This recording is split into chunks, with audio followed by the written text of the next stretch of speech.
तब उन्होंने परमात्मा की उस वास्तविक धुन को सतलोक में सुना और फिर यहां देखा इस पिंड के अंदर वो नहीं है, उससे मिलती जुलती नकली धुनें इसके अंदर हो रही हैं।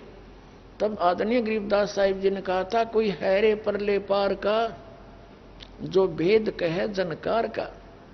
कोई है वहां गया हुआ वापस आया तुम्हारे में से जो उस जनकार यानी उस सतलोक में हो रही धुन का कोई जिक्र करे।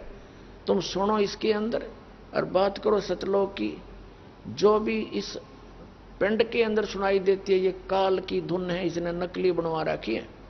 ब्रह्मलोक के अंदर, इस काल के एक ब्रह्मांड में एक ब्रह्मलोक है, उस ब्रह्मलोक के अंदर इस काल भगवान ने नकली सतलोक, नकली अलखलोक, डुप्लीकेट अगम और अनामी लोक बना के जीव को भ्रमित करने के लिए यहां पूरा जुगाड़ जोड़ रखा है।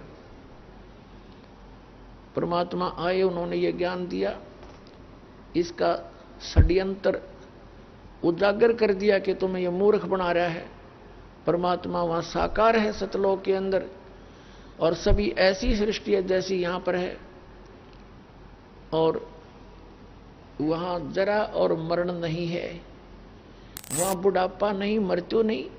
हम तो इतने ढीठ हैं, अगर यहां बुढ़ापा ना हो और यहां मौत ना हो हमारी, हम तो कोई दिक्कत नहीं आड़े से कितनी गर्मी लागे जाओ, कितनी सर्दी लागे जाओ, हम यहीं पड़े रहेंगे। कौन मर कर राजी है बताओ।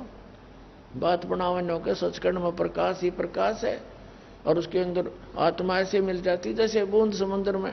डूब कर मर जाओ फिर तो समुद्र में जाके यहीं मर जाओ, कोई बात हुई या कोई है किसी की हिम्मत समुद्र में जाकर छलांग लगाओ ला मर जाऊं मैं, भगवान मिलता होता है। ये बनावटी बातें हैं। अब वहां पर ऐसी ही सृष्टि है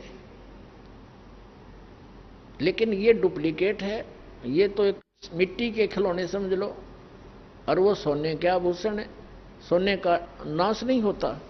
तो कहने का भाव यह है, ये तो एक फॉर एग्जाम्पल बता रहे हैं आपको। अब जो प्रसंग चल रहा है कि वो परमात्मा प्रत्येक युग में आते हैं, और श्रीमद् भगवत गीता अध्याय नंबर 7 के श्लोक नंबर 29 में 29 में कहा है कि मेरे इस ज्ञान को आश्रय करके, क्या आश्रय करके, चौथे अध्याय के 32 और 34 श्लोक में कहा है कि खुद परमात्मा अपने मुख कमल से आकर और तत्व ज्ञान बोलता है। वह सच्चिदानंद घन ब्रह्म की वाणी होती है, यानी कबीर वाणी है, वो तत्व ज्ञान है। उसके अंदर अध्यात्म मार्ग का यथार्थ ज्ञान और विस्तार के साथ कहा जाता है। उस तत्व ज्ञान को तो तत्वदर्शी संतों के पास जाकर समझ, उनको दंडवत प्रणाम करने से, कपट छोड़कर उनकी सेवा करने से वो तत्वदर्शी संत तुझे तत्व ज्ञान का उपदेश करेंगे। ये हो गया। तो तत्व ज्ञान का तत्वदर्शी संत उपदेश करेंगे और वो सच्चिदानंद घन ब्रह्म की वाणी के जानकार होते हैं, यानी कबीर वाणी के। तो तत्व ज्ञान के अंदर फिर सब पता चल जाता है कि एक ऐसा स्थान है जहां जाने के बाद जरा और मरण नहीं होता। जरा माने बुढ़ापा, मरण माने मृत्यु।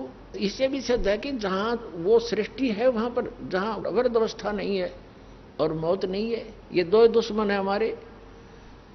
कोई बुढ़ा होना नहीं चाहता, सब न होना पड़ेगा। पहले मर जाओ दूसरी बात, सब गधा होगा, बुढ़ा हो जाएगा, होना उसने पड़ेगा।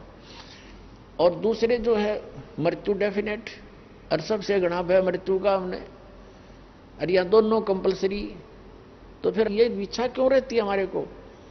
क्यों अपने एक जीवन रक्षा के लिए इंसान रोगी हो जाता है, अपनी जायदाद को बेचकर भी अपना जीवन चाहता है ताकि कमा के फिर कर लूंगा 2 रोटी 1 कोठी तो, लेकिन जीवन नहीं मिलेगा। और फिर मृत्यु भी कंपलसरी। इसकी ये ऐसा क्यों हमारे मन में इतना दृढ़ वो है, इच्छा है? क्योंकि हम ऐसे लोक में रहते थे जहां ये दोनों दुख नहीं थे, ना बुढ़ापा था ना मृत्यु थी। इसलिए हम उसी के लिए इच्छा करते हैं। हम जीना चाहते हैं, दोनों पैर कट जाते हैं तो भी हम न सोचे कुछ और सांस मिल जाए, हाथ कट जाता है तो भी सोचे और सांस मिल जाए। कैसा भी रोगी है वो भी इच्छा करता है कुछ जीवन मिले।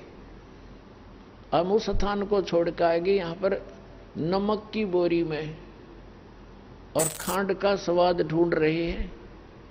वो तो खांड की बोरी में मिलेगा, और वह खांड की बोरी सतलोक है। वहां जाने की विधि इस दास के पास है, इस पृथ्वी पर नहीं, इस ब्रह्मांड में नहीं, 21 ब्रह्मांड में नहीं किसी के पास, और गारंटेड है दास के पास। और ये वो जड़ी है उस परमात्मा की दी हुई है, कबीर भगवान की, और आपके ऊपर मेहर करी। आप ऐसे समय में जन्म मनुष्य का जब परमात्मा ने बैन उठा दिया इस सतनाम और सार शब्द के देने का, इस दास को आदेश देकर भेज दिया। आज से 600 वर्ष पहले धर्मदास जी से कहा था, धर्मदास मेरी लाख दुआई, ये सार नाम की तबार न जाई, ये सार नाम बार जो पढ़ी बिचली पीढ़ी हंसनी तरही। आप उस बिचली पीढ़ी की पुण्यात्मा हो, या बिचली पीढ़ी शुरू होगी। प्रथम पीढ़ी कलयुग निर्वाणा, तब मगर मांडू मैदाना। प्रथम पीढ़ी वह होगी, प्रथम पीढ़ी वो थी कलयुग की जब परमात्मा मगर से सह शरीर गए थे। उसके बाद फिर यह बिचली पीढ़ी शुरू होगी। तो अब ये बिचली पीढ़ी है, लास्ट वाली पीढ़ी तो भक्ति के योग्य नहीं रहेंगे।